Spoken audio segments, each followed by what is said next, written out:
When I first thought about this paper, I gave a very generic title because it was a few weeks ago and I was thinking, just a generic title so I can catch anything that I might want to say. And the title was at that time, How Can and Should Churches Respond to the Climate Crisis? As the discourse and as the journey has developed, I want to propose, I've written here a slight tweak, it's actually quite a major tweak to the title. As you can see, I want us to reflect on in the next half an hour, 40 minutes or so, how we can respond to a warming world in hope. So we're taking it more into our own context as well as within church context, whatever context we might be in. It's hopefully a collection of thoughts and images to prompt more discussion and more thoughts and more action from you at the end. As Graham said, I'm a Diocesan Environment Officer in the Church of England. I spend a lot of time working with churches, trying to discern how they can respond to the climate emergency, particularly in the light the Church of England has a particular net zero carbon target for 2030. So we're looking at how we can respond to that practically. And this talk hopefully builds on what has been said before at the conference and helps us to equip ourselves to take something practical in a way back to our contexts. I also bring something of myself into the talk because it's impossible not to.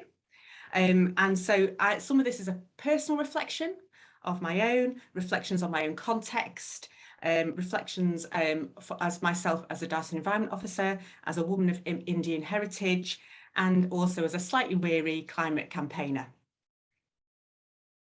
Now, I have spoken before about how much I love the image that Wilda Gaffney gives in the opening to her book, Womanist Midrash. And if you've not read that, it's a big plug for that book. It's a brilliant book. But at the very beginning, she talks about inviting the reader to supper, to sample the various dishes that she has to offer. And this always evokes an image of me eating at my auntie's houses in India, where several dishes would be offered up and we would sample them as we fancied. So I offer to you today a selection of dishes as you come to this table, quite appropriate before lunch. And I invite you to think about where your appetite is right now. Given everything that you've heard and digested over this conference, what do you want to try now? What do you maybe want to avoid? What do you want more of? And I really invite you to think about how you are responding and want to respond in the context and the light of all that has happened and all that we have talked about, with the hope that after I have talked, we might share and listen to each other, possibly creating something of that community and mutuality that's been spoken of so well over the past couple of days. So keep that in mind as I'm talking about how maybe we can share together afterwards. So how do we respond to a warming world with hope? The first image that I want to give you comes from a book called Riders on the Storm by Alistair Macintosh, who is a Scottish Quaker theologian and environmental campaigner. In it, he offers a story told originally by a missionary that has been told many times before. You may well have heard it yourselves. In a Chinese province of Tsingtao, there was a terrible drought that was scorching the land and causing much death and concern. The people tried everything and called on religious leaders of all backgrounds to help, but to no avail. Finally, they called in the rainmaker, an aged man who lived far away. He had to walk some considerable distance to reach them. "What do you need?" they asked when he arrived. "I need nothing," he replied, "just a hut to go in and sit." After 3 days, there was an unseasonable fall of snow, which, when it melted, relieved them of their drought. One of the missionaries asked the rainmaker what he had done. "I did nothing," he replied. The missionary persisted in asking. "Well, it's like this," the rainmaker answered. "When I was in my home province, my spirit was in cosmic harmony, at one with me and the land. When I came here, this harmony was disrupted. So I went and I sat in the hut, where my spirit settled, and that's when the clouds began to form. Now, Alistair Macintosh is very clear that this does not mean that we approach a warming world with inaction. However, as I have found myself in the past, the rush to go in and do something is very strong, but it cannot be sustained if it's not anchored in something deeper. This is an emergency, and an emergency response is required, but sustainable responses are also needed. Otherwise, we soon become exhausted. We run out of capacity. We feel unable to give more, and then we lose hope. The passage that we find in Matthew and Luke, where Jesus encourages the disciples to consider the lilies or look at the birds of the air, is one that often reminds me to stop and reconnect with the present. But actually, there's more in the words than that, because the disciples are encouraged to look at how the birds and the plants live. Jeremy said something really interesting for those who were in the talk this morning about the landscape and how, with our warming climate, the plants and the land don't quite know what to do. So we're getting spring flowers in winter. And this is a really important reminder to listen to the landscape and to learn from it before responding, to listen and to pay attention, to reconnect with God and with each other, and to learn rather than ploughing in on our own strength. I'm very aware that stopping to think sounds very privileged in a context where we can stop to think, where the emergency isn't tipping at our toes in the way that it is in some places. But rushing in our strength with our own ideas is also an act of privilege. It's not easy, is it? We heard yesterday in Professor Dean Drummond's inspirational opening keynote about hope being a civic virtue, a communal act. Responding to a warming world in hope, therefore, means ensuring that we consider the stories of others, human and non-human. So what stories are we missing when we talk about the climate emergency? When we think about what we're going to do? Who do we need to listen to? Listening is not inaction. Now, some of you may be familiar with me talking about this before. I served up until very recently in an inner city parish, a very diverse inner city parish. And people who did not know that place often talked about it as a place of deprivation and a place of gangs. I was told it was going to be great that I was going to minister there because I could do so much for them. And assumptions were made about the place and what it needed. When I got there, the stories of the people and the place were very different from the narratives I had heard. These were people who had many challenges, but also as a community were working together in wonderful and hopeful ways already. They didn't need people like me to come along and save them. They needed valued companions on the journey that they were already on. And from a creation and climate perspective, they were active in a way that was inspiring. They had very little access to green space, so they were greening their alleyways and growing food in them too. None of this was included in the narrative from people who didn't live in the area. Assumptions about the community and what it did and what it needed didn't reflect the reality, because very few people had taken the time to listen and to connect. Sometimes in the rush to do, in the rush to activism, it's left people behind. It's antagonized people. It's sometimes caused more ecological damage than restoration. It's spoken from too narrow a perspective, revealing human-centric white Western privilege and bias. And a lot of my work recently has been in the area of pastoral theology. And I found Emmanuel Lartey's work in intercultural pastoral theology has been really strong in its relevance about how we can respond and act in the middle of an ecological crisis. Lartey places emphasis on the need to incorporate pastoral responses that reflect more fully the diversity of human culture and experience. Lartey, in his book In Living Colour, explains that communal, contextual, and intercultural pastoral theology views people as persons in community. that encompasses global voices and seeks communal transformation. Lati's intercultural approach brings to the attention the problematic issues of globalized normative practices and ideologies, which are embedded and have been created largely by the West. It highlights how power still resides in certain areas, and Lati proposes that ways in which practitioners can redress this by being contextually aware, reflexive, and incorporating liberative, empowering practices that prioritise those that have been ignored. I think this has much relevance for our response to the climate emergency, and it begins with the notion of paying attention and listening to local, global, human and non-human voices.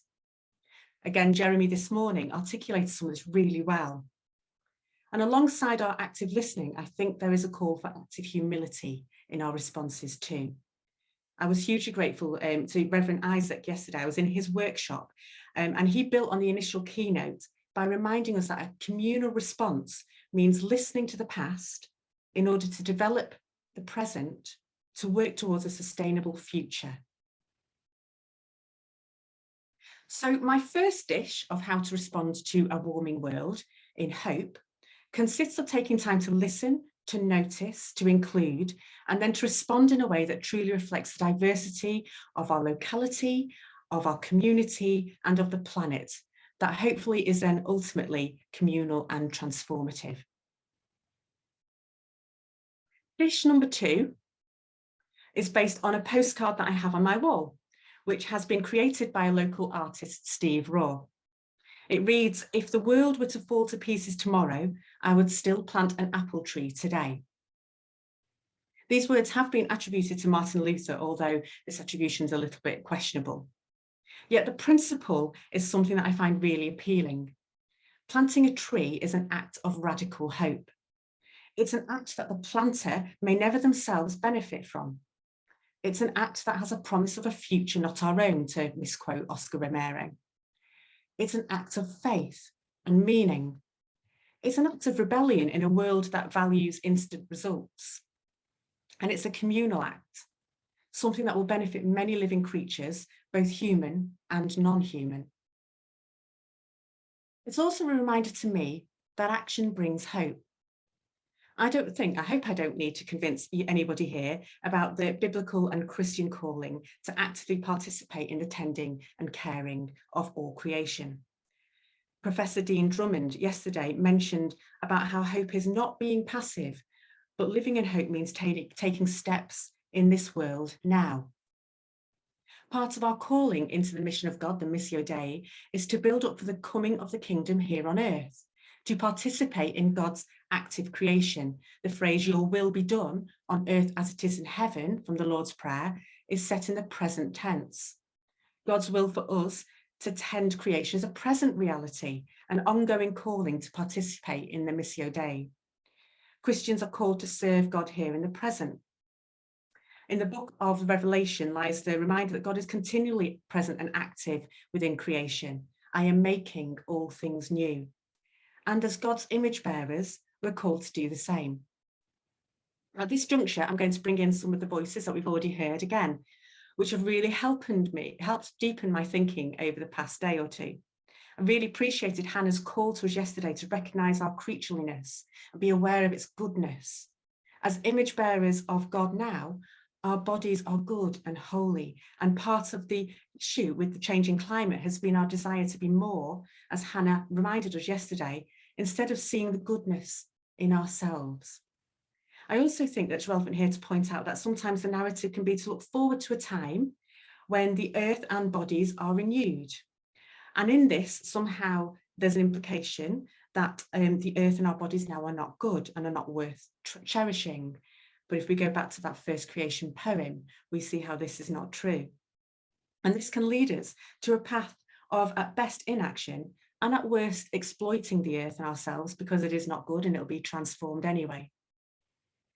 Action in a warming world, which is on a precipice of catastrophe, can seem futile, but action is such action is a way in which we, as people of God, participate in a wider story of creation and hope.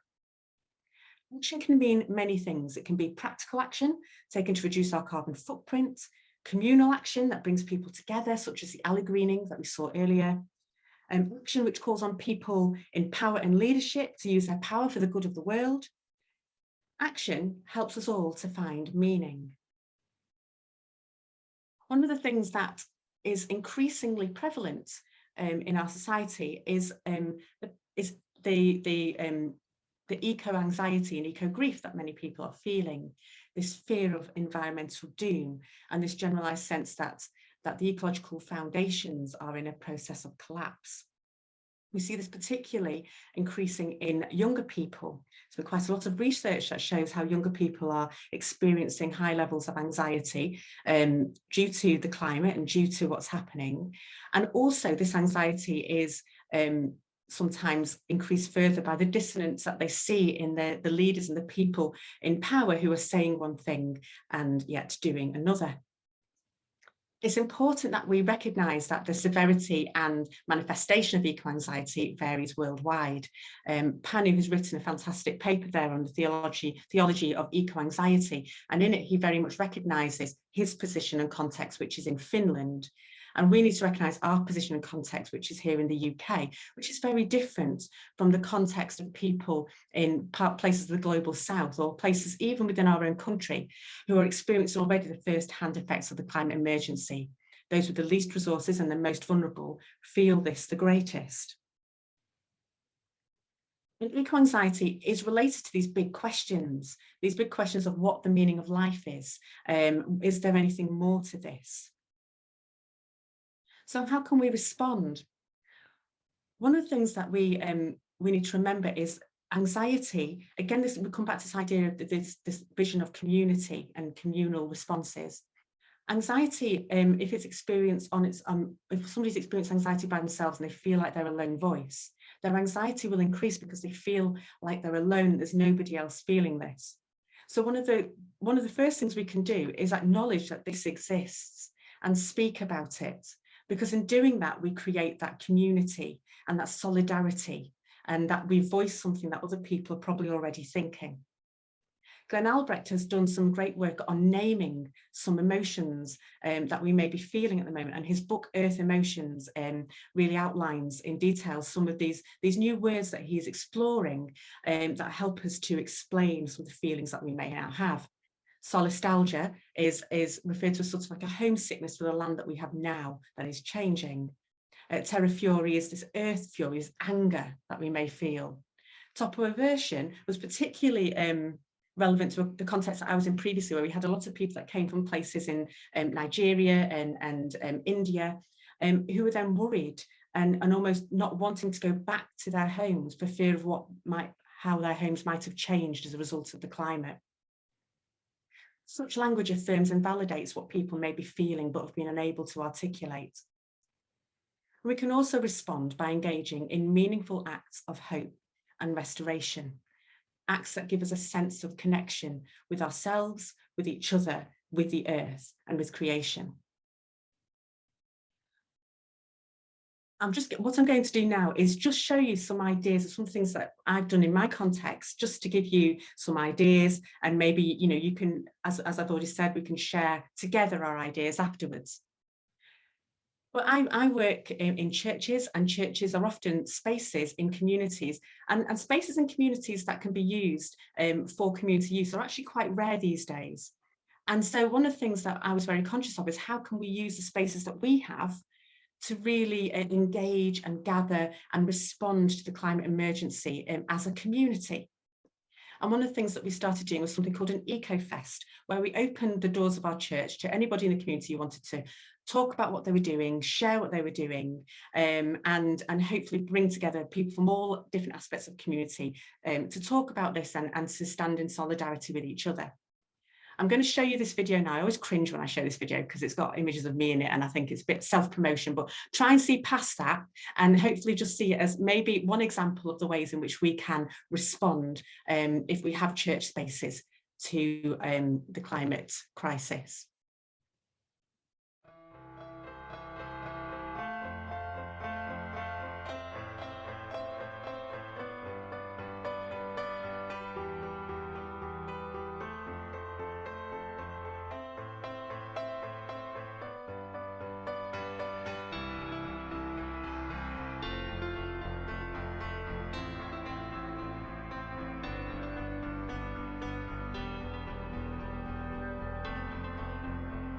So I'm Judith, I'm from Wally Range Climate Action Group.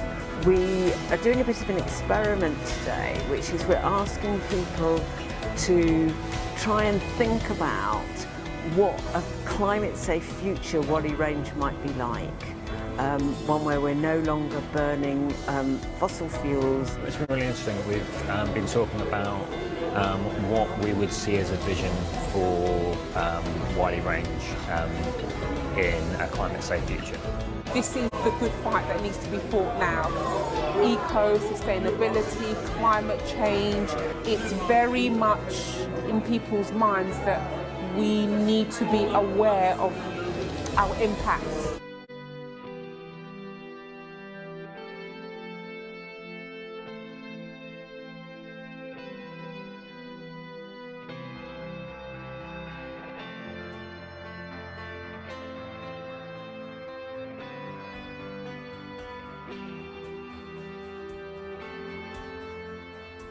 This one is about climate, racism and inclusion.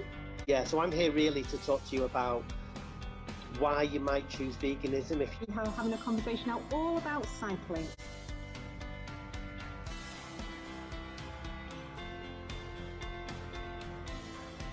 I originate from South Africa.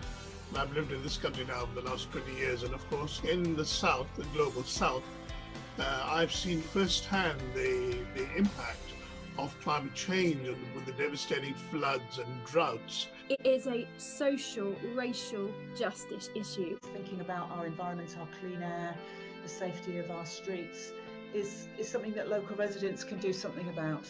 And what we're trying to do is connect concerned citizens across the city to try and push for more radical and more urgent action.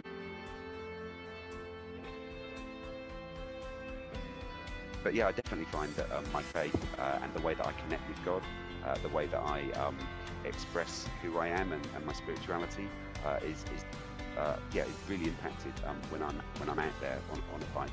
But I'd like to think of myself not just as an activist, rather as a disciple. It's part of my discipleship to be active in Christian justice work, Christian prayer for justice, working for peace. That's part and parcel of my Christian life.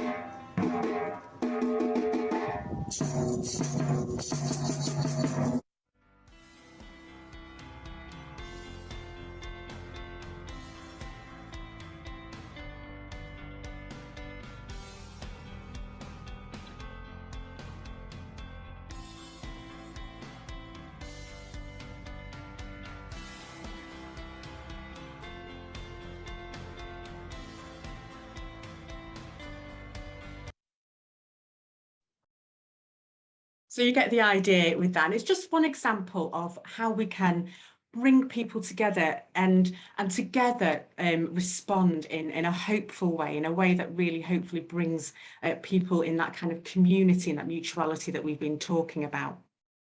So with this dish, I offer an opportunity for us all to think about the spaces and the resources that we have and think about the ways in which they can be used for hopeful action.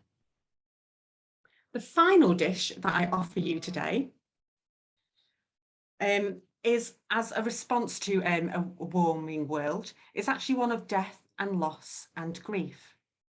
It seems a strange place to draw an image from, but it's probably the one that resonates most strongest with me at the moment. And some of my most profoundly hopeful experiences as a minister have been when I've been in the moments where death and loss are faced. I used to work in an area where it was very much part of the cultural expectation for funerals to be huge occasions that involved the whole community. Hundreds would turn up for the service. They might not have even known the person who had died, but might have known somebody who knew somebody who knew somebody who knew the person who died. But they came together and gathered in community to pay their respects and to acknowledge this happening of death amongst their community. So hundreds would turn up for the service and they would go and pay their respects. And at the graveside, because these funerals were always burials, people would bring their spades and they would fill in the graves themselves. And then they would gather and sing around for hours, mourning, grieving, supporting each other, and in the process, finding healing and hope. This morning, we talked about the growing recognition of rituals and meaning making at the moment. And this image of hope as a communal entity spoke deeply to me in this time of climate grief. I'm not much of a gardener, I'm afraid, but the image that always comes to mind when reflecting on this image of death and loss and this communal grieving, is an image of compost. When we come together in our grief and our loss and our lament and break down together, the compost of our breaking down is far richer than if we were to break down separately. There's richer potential for new life and hope in the compost of communal grief. The process of grief, of breaking down together, of forming compost is dirty and messy, and it's not at all how someone might picture hope. But again, as Jeremy pointed out this morning, hope is not about abolishing comfort, but sometimes inhabiting the discomfort and the messy places. Bearing the unbearable together brings healing, creates new relationships, and can actually energize that demand for justice. There's a great book called See No Stranger by Valerie Kerr, and she is a Sikh, an American Sikh, who talks about how after the 9/11 attacks, the Sikh community came together to grieve. They were subjected to quite a lot of abuse after the 9/11 attacks, and actually a few of them were killed. And time again, the community came together to grieve and to hold each other in grief. And there was a real act of transformation and hope in that coming together. So in this compost, we can, in this image maybe of compost, of communal grieving together, it can be an act of love and an act of transformation, and can be an act that creates richer compost from which hope can emerge. So how can we respond in hope in a world that is dying? Maybe by offering places where we can break down and lament and cry and grieve about this crisis together. Maybe offering just that acknowledgement that this is something that is happening. Our churches and places of worship are well used to being places where grief and death and life and hope are acknowledged. So how can we offer this as a response? Well, I was deeply moved last year when I visited a place that had been set up as an impromptu communal space for grief and lament. It was in a public sphere and it drew people together literally from all over the world. And it became a beacon of hope. It really made me think and reflect on how we could use our spaces to be the places where grief is expressed communally, and therefore where hope can grow from the compost. I took a video of it and I'll show you that video now.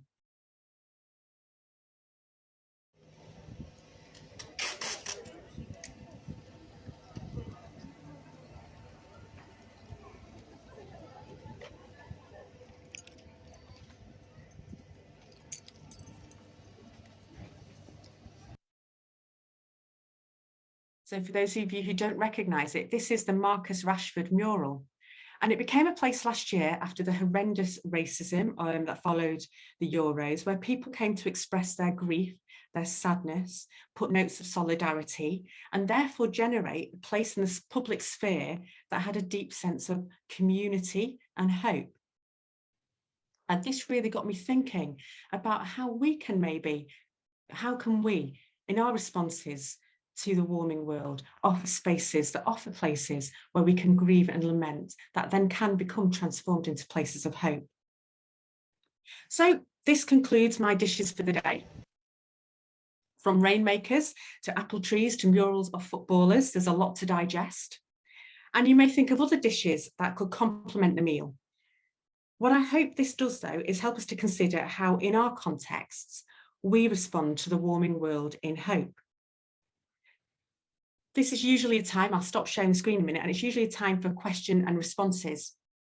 And I'm really happy to respond to some, but I'd also really like to listen to you, to hear about any of your experiences, any discussions that you might have, actions from your own contexts, and ask you then all the questions too about how we can all act in hope in a warming world.